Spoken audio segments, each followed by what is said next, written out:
So Paul says that part of the richness of these breakfasts is really challenging the audience to think about something and then cause you to ponder that for a while. And so my question in the end, and the thing I want you thinking about, is what is your story?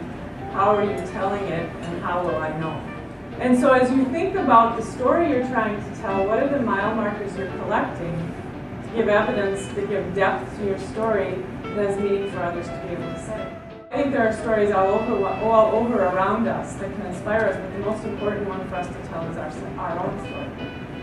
It allows you to snap the line and stop the world and really think about where you're at, which oftentimes in this busy place we don't get to do. It allows you to build connections with people, to see things that they didn't otherwise see. And it leaves a memento or a mile marker for those to then relive that story and carry the next chapter of it forward. It's important to do on our personal life, but I also think it's important to do on our work life. It's important that we ask, just as families, what's the story I'm trying to tell my family? What's the story I need to tell in my business? And it doesn't matter if you're a small business or a big business. If you sit down and have a conversation with someone, what's your story?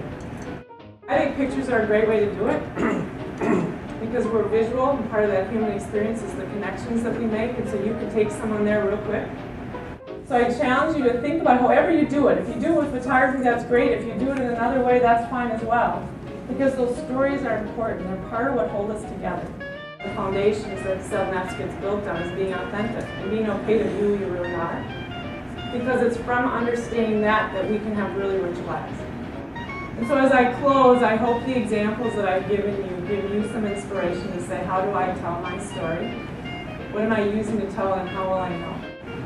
Whether it's you, whether it's your parents, whether it's your company, where are you putting your exclamation points so that those things get preserved?